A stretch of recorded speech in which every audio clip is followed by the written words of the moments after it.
నమస్తే అందరికీ ఎట్లున్నారు? నా పేరు రాజు. నేను ఇల్లందు మండలంకెళ్ళి గౌరారంకెళ్ళి వచ్చిన. ఇగో నా కథ గురించి చెప్పాలి.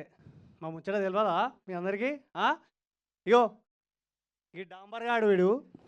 నేను ఉచ్చబోసినా ఏం చేసినా మొత్తం నా పక్క పంటే ఉంటాడు వీడు. వాడేమో మోనిగాడు, వాడు తాచా కొడతాడు. వాడు కిట్టిగాడు, వాడేమో నల్లికుట్లోడు, వాడు శివగాడు. ఇక ఇంతమంది గురించి చెప్పుకుంటా ఏంది రాంబాయ్ గురించి చెప్తానని అనుకుంటా. రాంబాయ్ నా దిల్గా దడగన్ తెలుసు కదా. ఇక ఇదంతా ముచ్చట పక్కన పెడితే మా డైరెక్టర్ సార్ గురించి చెప్పాలి. ఆయన కూడా ఇల్లందుకెళ్ళి వచ్చిండు.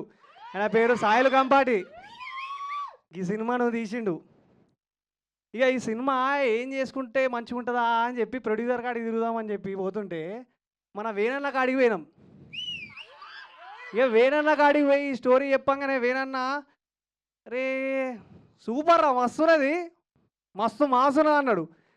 ఇక అట్లా అని చెప్పి ఆడికెళ్ళి మొత్తం దంచుకుంటూ సినిమా షూటింగ్ అంతా చేసుకుంటూ వచ్చినాం మేము. ఆ తర్వాత మెల్లగా రాహుల్ గారు కూడా వచ్చిండు. ఆయన కూడా మస్తు హెల్ప్ చేసిండు. మస్తు చేసినాం సినిమాని. ఇక ఈ సినిమాలో మ్యూజిక్ ఎవరు చేస్తే మంచిగా ఉంటుందని చెప్పి మస్తు ఆలోచిస్తుండే. అరే మట్టి వాసన తెలిసినోడు ఉండాలి కదా అని చెప్పి అప్పుడు మా సురేష్ అన్న కాడికి పోయినాం. ఇక సురేష్ అన్న ఇచ్చిండు చూడు మ్యూజిక్ ఈ సినిమాకి మలవాడు